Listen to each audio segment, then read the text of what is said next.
Make them feel like you're a boss. But then, okay. But then what? But what if they're...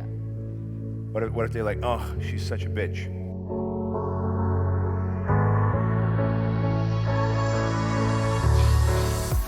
I am an operations manager at Combat Mindset, and it is my first time ever being in a position of authority like that, with responsibilities that I feel overwhelmed with. Sure. I don't know where to begin. I know that we have marketing, we have employees. I don't know how to be a boss, really, is my biggest problem. I don't know how to be a team at the same time of being a boss, because I do want us to be a whole team. I don't want to be like an authority figure. I do want to be an authority figure, but I don't want to make them feel like I am a boss, or I'm their boss. Hey, guess what? Make them feel like you're a boss.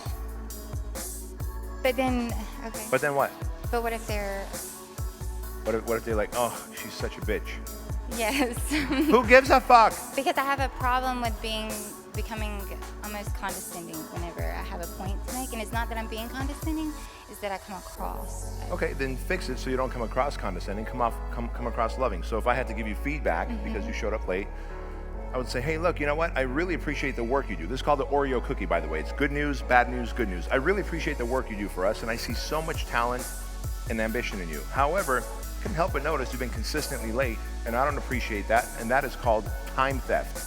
You're stealing time from our organization, from our clients, from our business, from our payroll. And so moving forward, I want you to make it here on time or earlier, otherwise we'll have to write you up, and then after that, part ways with you. Do you understand? And they're gonna say yes. Great, and I just want to reiterate how awesome you are. You're great at what you do, but we just got to work on that one chink in the chain. Make sense? Yes. And so we keep getting the yeses, affirmatives, and we go, all right, high fives, and off we go. So you want to say it in a way that you give them love, feedback, and love. And if you say it that way, you never come across condescending. You say it with a smile, you never come across that way. What about when you're teaching them something, when you're trying to teach them something? I have an issue with explaining in a coaching manner how to do something that doesn't seem like, oh, you're stupid, this is, you know. Yeah. And so I don't mean what you're really asking me is, how do I communicate professionally? Yes. And I'm going to teach you.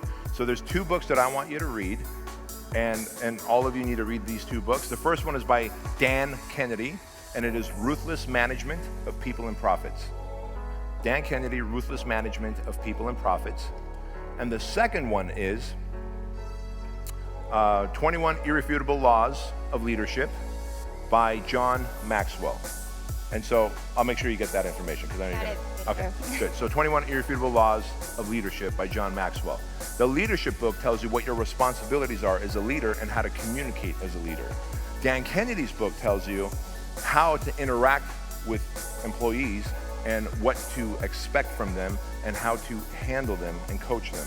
So all you're missing is coaching, right? You're probably, are you a good trainer? Like if I give you a client, could you train a client? Yeah, Yeah. I'm great with enthusiasm and inspiration. Of course, because you've done that enough times, right? So you just, in this new role, you don't have the training yet, that's all. So you're gonna learn the information, and then through repetition, you're gonna master it. Does that make sense? But don't ever feel like, I don't wanna sound like I'm being pushy or bitchy or mean or condescending to them. Your job at times is to lean on them, but not to lean on them and make them feel stupid, to make it lean on them and say, I'm giving you feedback, and I need you to acknowledge that this feedback is understood, heard, and is gonna be applied, right? And so communication is really what's missing, is what I'm hearing you say. One last thing is, what would you start with first? As an operations manager coming into a business that's being moved from Dallas to Dothan, basically the only thing we have right now is the building. We have the social media sites. We have building finished and renovations and everything, but we have not begun our marketing or really putting anything out there on social media. So start with your marketing, get the word out there. And I'm not just talking about like put a picture like, hey, we're putting in our floors, hey, we're painting the walls, like actual lead generation funnels, right? So talk to the guys at Fitness Marketer, hey, what is your best lead generation funnel? Or what Cable talked about earlier, what I told the gentleman here earlier. Are you guys doing group training or one-on-one? Both. Okay, so for your group training one, the easiest one is to enter your email address and phone number to potentially win 6 months of free group training, free boot camp, right? And so you're gonna run that campaign for $20 to $50 a day, depending on what your budget is. and you want to build a list of 500 to 1,000 prospects, email lists and phone lists off Scipio, right? So you can text them, call them, and email them. So a lot of people think that social media marketing means post a video of the renovation or what we're going to do, etc. I want you to actually get leads so that the week or two before the doors open, you can offer those leads a 21-day challenge, a 6-week transformation program in exchange for a small dollar amount so they can come in and try you guys out. Then you're going to use the close clients process that I gave you to convert them into long-term clients.